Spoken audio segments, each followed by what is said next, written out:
Before every class, this teacher hands a student a jar and has him tap it every 15 seconds. See, he's made a bet with these kids who never pay attention. If they can stay quiet for a set amount of time, he'll chug a whole carton of milk in one go. The students, dying to see their teacher drink till he pukes, suddenly become more united than ever. Whenever someone can't help but act up, the other students immediately shut them down. As time ticks by, the milk on the desk keeps disappearing, but the board keeps filling up with knowledge. What the students don't even realize is that they've actually sat through an entire lesson. Some are even raising their hands to answer questions. It was this very teacher who took a class full of dead last underachievers and turned them into the top class in the whole school. But just when things were going great for him, he got fired for refusing to support the principal's tuition hike, even though the parents begged him to stay. But the bureaucracy doesn't care about the people. He was forced to head to New York City to find a new job, but reality hit him hard once again. Big city schools had no interest in a teacher from the countryside. Determined to get back to the career he loved, he picked up odd jobs while continuing his search. But starting over in a new city isn't easy, and he quickly realizes he has his work cut out for him. One day, on his way to an interview, Clark spots a student getting into it with a teacher. He rushes over to break it up, and the situation only calms down when the principal shows up. The teacher, fed up with the difficult students, quits on the spot. You can have the little bastards. I can start right now. After seeing Clark's impressive teaching record, the principal offers him the school's best honors class. But Clark's eyes drift to the unsupervised class across the hall, where students are doing whatever they please, without a care in the world. Everything about them screams trouble. To the principal's complete shock, Clark chooses that nightmare of a class instead, even when the principal warns him that these kids have already driven away 6 teachers. Clark doesn't budge, because he truly believes that every so-called lost cause is just a kid who's been neglected and left to gather dust. But Clark's confidence doesn't exactly bring him good luck. On the very first day of class, the students give him a brutal welcome. Shamika, don't do that.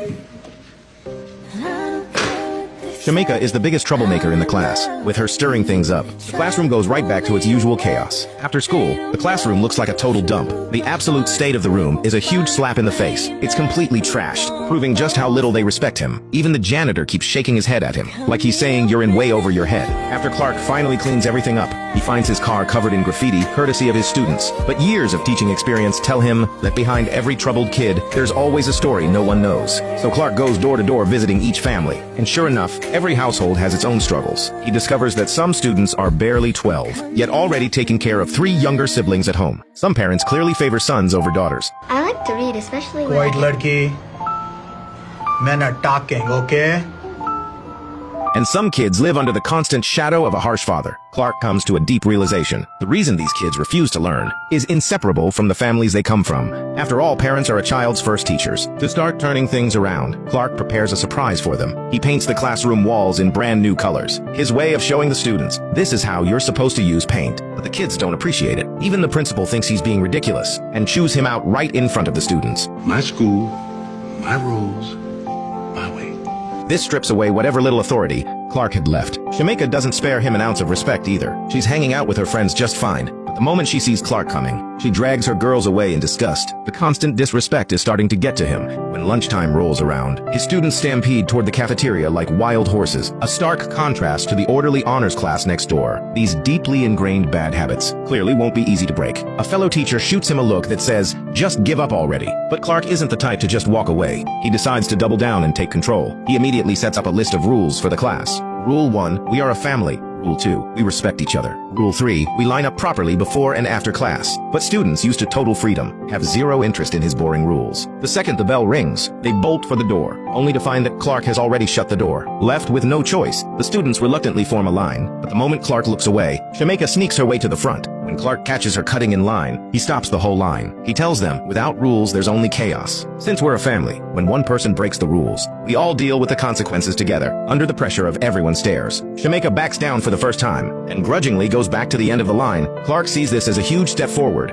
feeling like things are finally moving in the right direction, until he walks into school the following Monday full of hope, only to find his classroom completely destroyed. The kids trashed the place over the weekend out of pure spite. The wreckage everywhere is a giant middle finger to his rules. The blackboard is covered in vile insults aimed at him. Clark feels the sting of defeat deep in his bones. And despite doing something this awful, not a single student owns up to it. The homework he repeatedly assigned last week, not one person bothered to do it. Shamika smugly turns around to whisper to her friend. That level of disrespect is the final straw for Clark. Look at me. What do I want to do?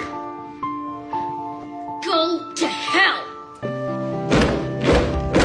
His sudden outburst freezes the room. Everyone is stunned by this side of him they've never seen. Even Clark himself is caught completely off guard. Defeated, he grabs his jacket and rushes out of the school. This is the first time in all his years of teaching that Clark has ever thought about giving up. He confides in a friend, saying he's always been the kind of teacher who believes in gentle guidance. Yet a bunch of elementary schoolers pushed him to lose control. He starts questioning whether his kindness even matters. Maybe not every student is worth saving, but his friend tells him, you can't let a few setbacks make him forget why he became a teacher in the first place. He just needs to change up his strategy to actually reach these kids on their level. Those words hit Clark like a lightning bolt. He pulls aside the kid in class who loves games the most, puts a little something on the line and plays cards with him, meeting the kid on his own turf. This way the student doesn't get defensive, and Clark sneaks in math practice through the betting. What number multiplied by itself gives you 36?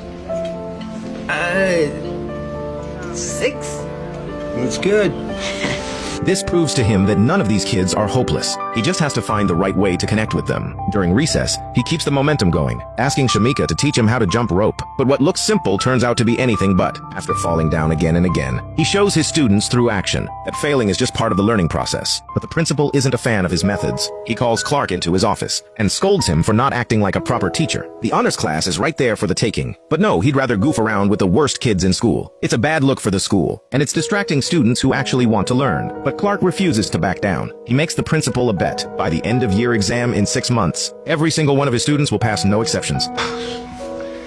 I don't see how this is possible. Back in the classroom, Clark tells the kids about this seemingly impossible challenge. He tells them, being looked down on is like standing in the dark. But when you're in the dark, it's up to you to become your own light. If you want to fight for your own future, come up here and light a candle. Everything changes when you stop giving up on yourself. In that moment, every single one of them truly believes that Mr. Clark is going to make a miracle happen. History class is too dry and boring, so he stays up all night, turning the material into rap lyrics, teaching them through music, and completely blowing away the boredom of history class. The students quickly get into his groove. Every single one of them is fully locked in. Even the honors class next door is jealous of how he teaches. On top of that, he gives up his own free time to tutor the weakest student in the class one-on-one, and his hard work doesn't go to waste. On the monthly grade-wide test, 90% of his students score an A+, a teacher who never gave up and students who stepped up. Together, they earn something truly worth celebrating. But of course, a new problem quickly emerges. Shamika may have been the class troublemaker, but she's also the most gifted student. Lately, though, she's stopped turning in homework again. When Clark goes to her home to check in, he finally learns the real reason. After school, Shamika has to watch her 3 little brothers while her mom's away at work. For a 12-year-old kid, staying on top of schoolwork is basically impossible. So Clark rolls up his sleeves and helps with the chores himself, giving Shamika the chance to finish her homework. He even makes dinner for the family. But when Shamika's mom comes home, she takes his kindness as an insult. You don't think I can take care of my family, Mr. Clark? The mom storms into the principal's office, accusing Clark's unauthorized tutoring of keeping her daughter from babysitting. She's working multiple jobs just to survive. To her, big dreams are a luxury they can't afford, so she doesn't see the point in her daughter trying so hard. She threatens the principal, either fire Clark or she's pulling her daughter out of the school. Please don't fire Mr. Clark. He was just trying to help me, Mama. He's just trying to help. It's okay. Please don't leave because of me, Mr. Clark. Seeing the genuine change in Shamika only strengthens Clark's resolve. He assures her mother again and again that Shamika has real potential. Education might not magically fix all their problems, but throwing it away guarantees nothing will ever change. Maybe Mrs. Benton can keep the boys a little longer every day. Okay. As Clark keeps showing up day after day without fail, the students' respect for him grows steadily. One of them even gives him a beautifully drawn piece of street art. Who let you do this? Morning, Mr. Clark. You like it, Mr. Clark? It's really good. You got quite a talent for this. But the real artist behind that painting is someone else entirely. His name is Tayshawn, the quietest and most withdrawn kid in the class. Tayshawn angrily confronts the classmate who stole his credit, but is met with nothing but dismissal. For a kid who keeps everything locked inside, finally working up the courage to put himself out there, only to have someone rip it all away, is absolutely devastating. All he wanted was a single word of praise from Mr. Clark. But fighting is something the school absolutely won't tolerate. The other boy's mother comes to the school to complain. Even Tayshawn's own father thinks his son should be sent to juvenile hall. Thankfully, Clark fights hard enough to keep that from happening. The class's grades keep climbing every day, but the constant stress and exhaustion are starting to take a serious toll on Clark's health, with the final exam less than a month away. He can't just abandon his students. After pushing himself past his limits time and again, Clark finally collapses. At first, the students think he's joking around again, but when he doesn't get up, real panic sets in, watching the ambulance take their teacher away. They all press against the window, unable to look away. After all this time together, they've come to see Clark as family. Fortunately, the doctor says it's just pneumonia, not contagious, but he still needs 2 weeks of rest at home, not wanting to fall behind behind on lessons. Clark has a friend help him record video lessons and asks the principal to supervise the class. What the principal sees in that classroom stuns him. These once uncontrollable hellraisers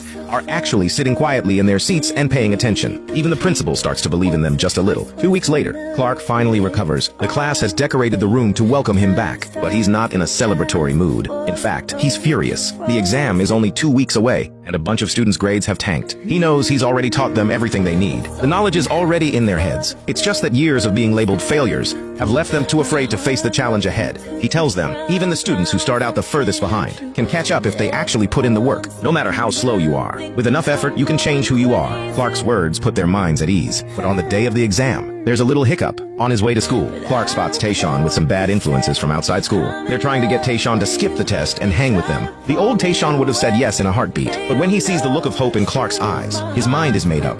That way.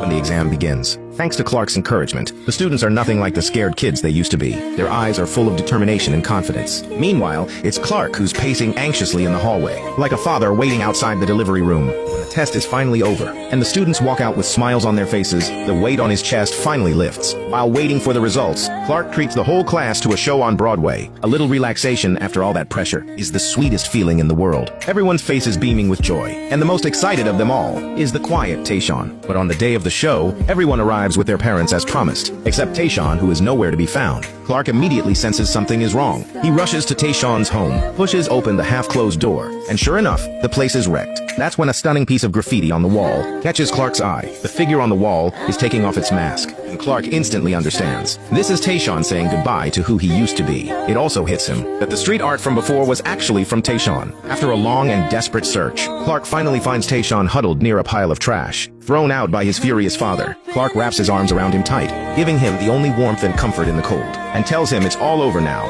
For Tayshaun's safety, Clark places him temporarily in the principal's home. The usually tough-as-nails principal shows a rare gentle side. He promises Clark he'll take good care of the boy. On the last day of the school year, Clark holds an award ceremony. A science award for the kid with a knack for science, a math award for the one who's great with numbers, an art award for the one with artistic talent. Sure, these certificates are handmade and don't hold any official weight, but they spark real confidence by showing each kid their own strengths. Just then, the principal walks in carrying the test results. These are probably not scores you expect.